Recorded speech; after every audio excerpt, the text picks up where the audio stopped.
And welcome to आप सबका favourite रात वाला family show good night India. मैं हूँ Jiya Shankar, single and enjoying my life. And I am Amit Chandan, produced by mother and directed by wife. Amit, आपको cabs कैसी लगती है? यार जो मैं अफोर्ड कर सकता हूँ वो तो कंजेस्टेड ही लगती है. तो बस से आया करो. तो मेरी प्रॉब्लम कैब से नहीं, कैब ड्राइवर से, क्योंकि वो लोकेशन पे पहुंचने से पहले ही अराइव्ड शो कर देते. हाँ, तो फिर मैंने भी कहा ठीक है, मैं कैब से उतर गई. मैंने कहा आपने आने से पहले ही अराइव दिखा दिया था, अब मैं घर पहुंचने के बाद पेमेंट कर दूंगी. अपने मयंक को भी कैब ड्राइवर से काफी प्रॉब्लम्स है. मयंक आओ यार, सुनाओ क्या बातें चल रही हैं आजकल तुम्हारी कैब ड्राइवर्स के साथ.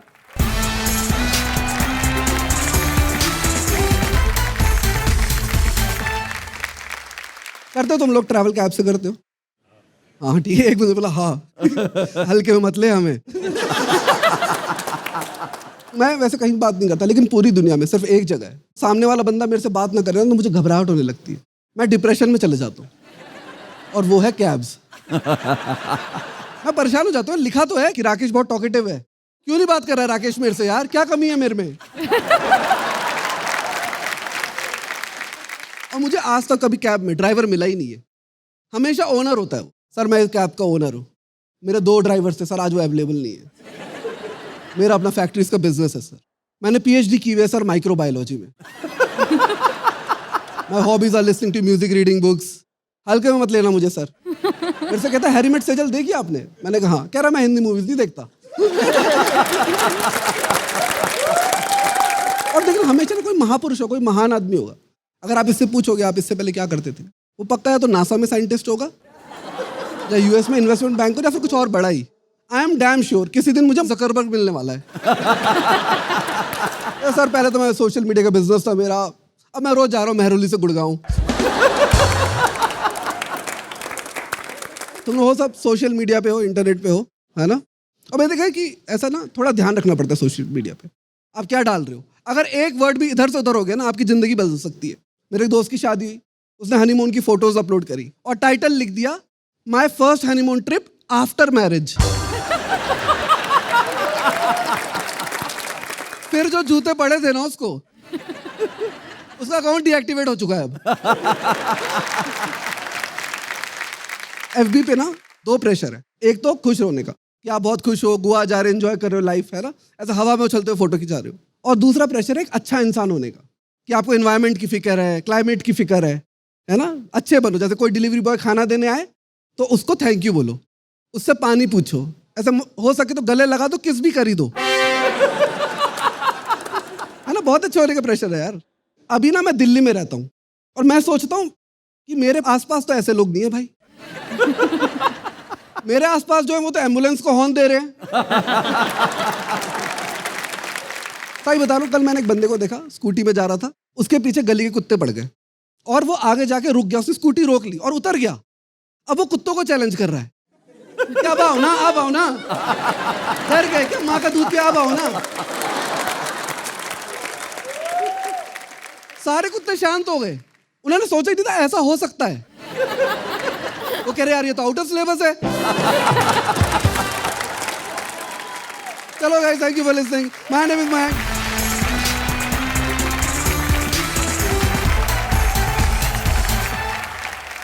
ये जैसे बता रहा था तो कि मतलब कैब ड्राइवर बात करते हैं. हमारे केस में उल्टा है. हमारे साथ क्या हुआ कि हमारे ना 1-2 बार कैब ड्राइवर सो गए, तो अब मैं क्या है, मैं अब हमेशा मैं खुद बात करता रहता हूँ ड्राइवर से कि भैया मौसम कैसा है.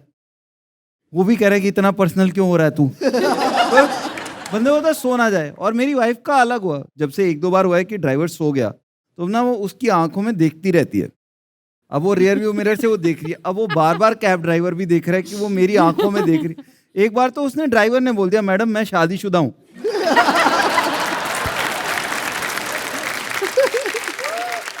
थैंक यू मयंक, एक बार जोरदार. Thank you Mayank.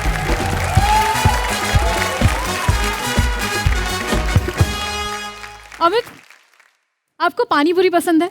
बहुत पसंद है यार, लेकिन वो जो लास्ट की एक सूखी पूरी में मजा आता है ना, वो पूरी 6 पानी पूरियों में नहीं आता। ये तो मैं मानता हूँ, फ्री वाली तो मजा ही अलग है। लेकिन अमित, राजस्थान में ना पानी की कमी के साथ साथ और क्या क्या तकलीफें होती है, ये बताने आ रहे हैं राजस्थान से शुभम सोलंकी।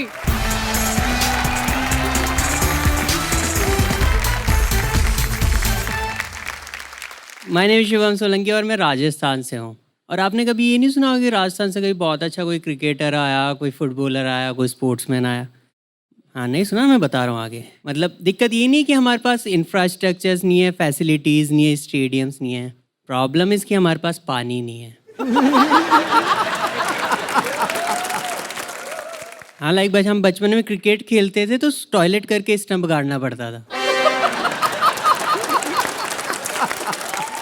जो सबसे ज़्यादा करता था उसकी फर्स्ट बैटिंग। हमारे यहाँ ड्रिंक्स ब्रेक नहीं होते, सीधे मैच ख़त्म ही होता है।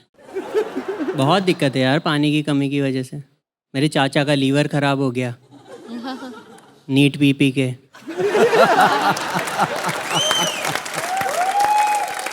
पापा को शुगर हो गई, हम रुआवजा भी नीट ही पी रहे हैं। राजस्थान में एक और चीज़ होती थी, child marriage. Think is not that कि वो बहुत अच्छी चीज़ है, बट उसकी वजह से बच्चों की लाइफ में स्ट्रगल कितना हो जाता है। ये सारी बातें मुझे इसलिए पता है क्योंकि मैं और मेरा फ्रेंड, हम दोनों 5 साल के थे। उसके घर वालों ने उसकी शादी करा दी। उसका नाम जीवन था, उसका जीवन शुरू होने से पहले ख़त्म हो गया। उसकी शादी के फेरे चल रहे, मेरे को बोल रहा आजा रेस में पार्टिसिपेट कर ले। आप लोग नॉर्मल लोगों, आप लोगों की शादी होगी, फूड स्टॉल्स अलग होंगे, स्टेज अलग होगा। उसका स्टेज आइसक्रीम स्टॉल के पास था कि भाग के ना चला जाए।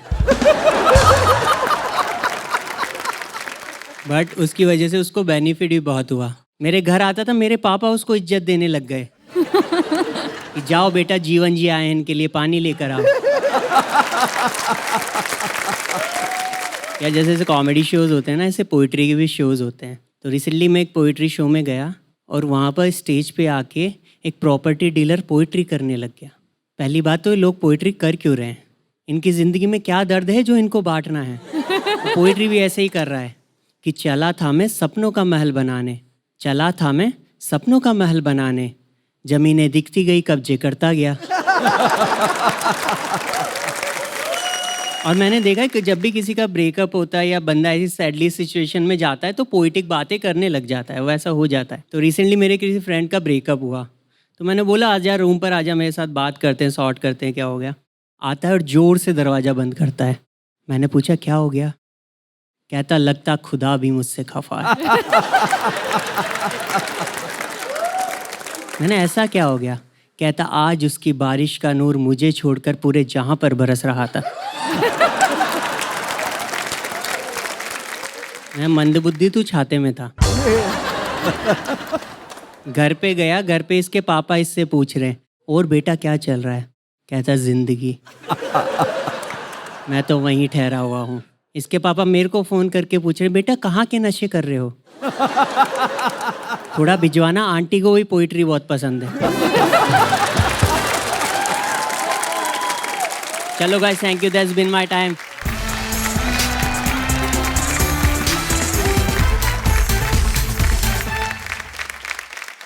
जी, तुमने नोटिस करा कि हमारी दादी नानी के पास ना हर चीज के नुस्खे, हाँ हर चीज के, पीठ की दर्द से लेके कैंसर तक हर एक चीज की इलाज उनके पास पड़ी हुई है। हाँ, ऐसी एक बार मेरा सर दर्द हो रहा था तो मैंने नानी से कहा कि मेरा सर दर्द हो रहा है। तो उन्होंने कहा कि ठीक है एक काम कर, तो काली मिर्च का पाउडर बनाकर उसमें देसी गुड़ डाल, फिर उसमें इलायची के 332 दाने डाल और फिर उसको कूट दे। मैंने कहा उससे ठीक हो जाएगा? कहती नहीं, लेकिन तेरा ध्यान बटा रहेगा ना तो तू भूल जाएगी उसके बाद। मेरे को लग रहा है तेरी नानी और प्रत्याशा की नानी ना बहनें हैं, क्योंकि उसके पास भी ऐसे ही कुछ किस्से पड़े हुए हैं नानी के। Please welcome Pratyasha Patgiri all the way from Guwahati.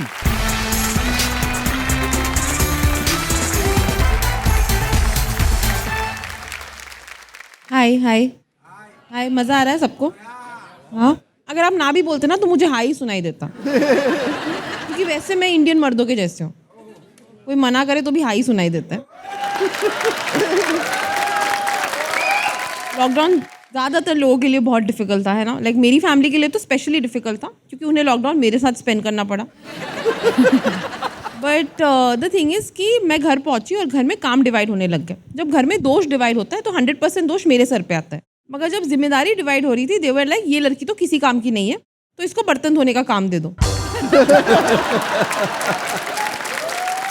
And the thing is कि यू नो अगर आपने कभी प्यार किया होगा तो आपको पता होगा ज़िंदगी से पुराने आशिक को निकालना कितना मुश्किल है ना. मगर उससे ज़्यादा मुश्किल है बर्तन से चिकनाई निकालना. मैं पागल हो गई, ठीक है. एंड मेरी मॉम ऐसे बर्तन निकालने लग गई, उन्होंने अपने दहेज का डिनर सेट भी मुझसे धुलवा लिया.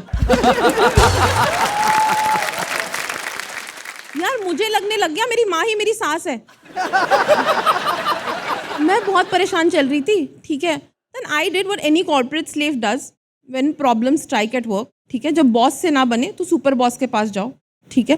सो I went to her super boss, meaning my nani. और मेरी नानी का मेरे घर पे बहुत चलता है. इसलिए नहीं क्योंकि शी इज़ वेरी स्वीट और क्योंकि शी इज़ वेरी स्ट्रिक्ट, इसलिए क्योंकि आज भी सारी प्रॉपर्टी उन्हीं के नाम पे.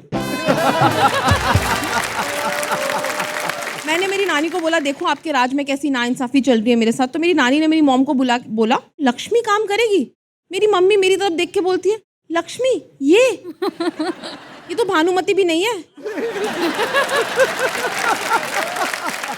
Obviously my mom had to agree to my nani. और मैंने डिसाइड कर लिया कि अब जब जिंदगी में आगे बढ़ना है ना तो अमीरों के साथ हैंग आउट करना ही पड़ेगा.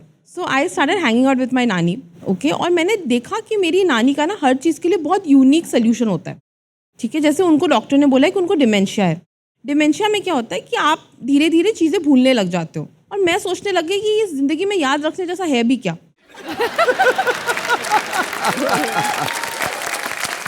सिर्फ डिमेंशिया ही नहीं, उनको एक और प्रॉब्लम है जो देश के 80% लोगों को है. नहीं गरीबी नहीं, डायबिटीज़, ठीक है. डायबिटीज़ में क्या होता है कि आपको बेसिकली कुछ कड़वा, मतलब थोड़ा कड़वापन चाहिए आपको ज़िंदगी में. एंड अमीर आदमी के ज़िंदगी में कहाँ से मिठास कम होगी. उन्होंने सोचा कि कड़वापन हम कहाँ से लाएं, तो उन्होंने अपनी ननद को वापस बुला लिया.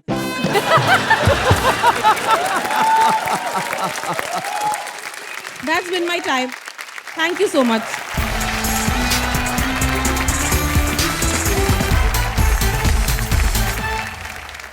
प्रत्याशा, आपकी नानी तो बड़ी कमाल है यार. हाँ, मेरे ऊपर गई है. थैंक यू सो मच प्रत्याशा, एक बार जोरदार ताली. थैंक यू प्रत्याशा.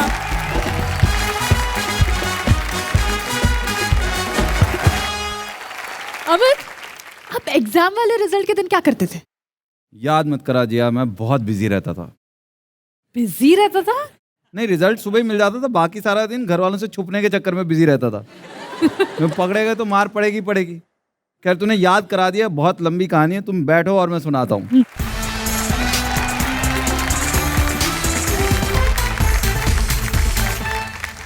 तुम में से कोई है जिसको एग्जाम से डर लगता हो? एग्जाम से डर लगता है? ये कुछ काफी को डर लगता है. मेरे को कभी एग्जाम से नहीं डर लगा, मेरे को रिजल्ट से डर लगता था. एग्जाम से क्या डरना, मतलब मैं उनमें से हूँ जो घर आके बोलता था बहुत बढ़िया हो गया पेपर. बहुत बढ़िया, मेरी एक्टिंग अच्छी है. तो मैं बाद में कहता यार इतने खराब तो नहीं बनते थे मम्मी. मैं उन लोगों में से हूँ. तो रिजल्ट से डर लगता था. जिस दिन रिजल्ट आता था उस दिन टेंशन होती थी, क्योंकि उस दिन एक्टिंग की ज़्यादा प्रेशर हो जाता ना आदमी पे कि अब दिखाना है कि मैंने करा था पेपर अटेम्प्ट. और कुछ लोग तो अलग लेवल के होते हैं. कुछ लोग होते हैं जो 25 नंबर का पेपर अटेम्प्ट करके आए हैं और फिर 33 एक्सपेक्ट कर रहे हैं कि शायद आ जाएं. वो होते हैं ना यार, ग्रेस मार्क्स मिल जाएंगे. ग्रेस की भी तो एक लिमिट होती है. ग्रेस का वर्ड होता है कि थोड़ी इज्जत दे दी तुमको, वो वर्ड. पर इतनी इज्जत तो तू मत एक्सपेक्ट कर, तू 25 का कर क्या है. उसमें भी एक्सपेक्ट कर रहे हैं. और सबसे खराब वो लोग लगते हैं मेरे को जो 95% लाते हैं और फिर रो रहे होते हैं. यार ये 5 नंबर कहाँ कटे, यार ये 5 नंबर कहाँ कटे. मेरे को 95 मिलते ना, पहले तो मैं रोक देता, ये ना कुछ गिर गए नंबर आपके शायद. मेरे गलती से 95 आए ना, मैं आधे स्कूल को वापस कर दूंगा कि आगे 47.5 ना अगले साल दे देना मुझे. बाय चांस अगले साल ना आए तो. और रिजल्ट के टाइम ना हमारे बड़ा होता था कि रिजल्ट आना है, रिजल्ट लेने जाना है. तो पेरेंट्स की अलग तैयारी होती थी. मैं जब भी जाता, मेरे फादर नहीं कभी जाते थे मेरे साथ रिजल्ट लेने. मम्मी ने कहना कि आप चले जाओ इसके साथ. डैडी ने कहना नहीं, आज ना मेरा कुछ इंपॉर्टेंट मीटिंग है. मैंने कहा आज डैडी संडे है, आज कौन सी मीटिंग है. वो कह रहे बेटा घर पे बैठ के बेइज्जत होना ज्यादा आसान है।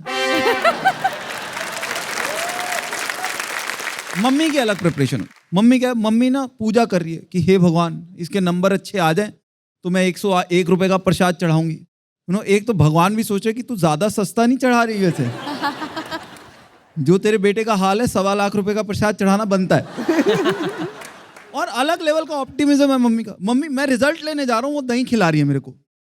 मैं कहा दही क्यों खिला रहे? कहते अच्छा शगुन होता है। मैं कहा अब दही खिलाने का क्या फायदा है? ये तो एग्जाम के टाइम खिलानी चाहिए थी, अब तो रिजल्ट आ रहा है। शुरू एक आधी बार तो हुआ, 6-7 क्लास की बात है, मैं स्कूल में गया, टीचर स्माइल कर रही है मेरे को देख के। एक तो मेरे को लग रहा कि या तो ज़्यादा दूर से देख लिया या इसकी नज़र कमजोर है। मुझे देख के आज तक किसी ने स्माइल करा नहीं है टीचर ने। फिर वो रिजल्ट भी दे रही है, ये लो रिजल्ट, तब भी स्माइल कर रही है। रिजल्ट अपना वही 50-55% वाला। अब मुझे समझ में नहीं आ रहा वो स्माइल किस लिए कर रही है, कि शुक्र है ये निकला मेरी क्लास से, या वो आंखों से देख रही है देखती हूँ अगले साल कहाँ तक पहुँचता है तू। दूसरा ना अब क्या हो गया कि अब बोर्ड के रिजल्ट जैसे आते हैं ना, मेरे को बड़ा अच्छा लगता है आजकल के बोर्ड के रिजल्ट मैं देखता हूँ ना, मेरे को बड़ी जलन भी होती है आजकल के लोगों से। क्योंकि हमारे टाइम में क्या होता था, बोर्ड के रिजल्ट ना ऐसे नहीं ऑनलाइन नहीं आते थे, हमारे लगते थे बाहर बोर्ड पे, तो तुम दुनिया के सामने बेइज्जत हो रहे हो। ये बस इतने ही नंबरों से पास हुआ। आजकल कितना आसान है ना, 12 बजे रिजल्ट रात को डिक्लेयर होता है, तुम कंप्यूटर पे 12:15 बजे बेइज्जत होके 12:30 बजे सो जाओ। सही बता रहा हूँ, आजकल के बच्चों के लिए बहुत आसान हो रखा है। 7th-8th स्टैंडर्ड तक तो आजकल नंबर ही नहीं दे रहे, आजकल मिलते हैं ग्रेड्स, है ना। हमारे टाइम में बड़ा क्लियर होता, नंबर मिलते थे, तो पेरेंट्स को क्लियरली पता होता था कि अगर अच्छे आ गए नंबर तो साइकिल लेके देनी है, अगर खराब नंबर आ गए तो थप्पड़ मारने हैं। आजकल ग्रेड दे देते हैं और साथ में ना लंबे लंबे ऐसे लिख देंगे कि the child concentrates in the class but has some distraction that should help him, he should work harder on his mathematical skills. Mathematics addition is okay but when it comes to multiplication he has a lot of problems. His public speaking skills are great but he needs more confidence in the class. आदमी पढ़ रहा होता है ना, confuse हो रहा होता है कि यार तू इतना लंबा ऐसे लिख रही है, नीचे ये भी तो लिख दे कि इसको थप्पड़ मारने के साइकिल लेके देनी है। Thank you. That was all from my side. For more updates, subscribe to our channel, click the show links and enjoy watching the videos.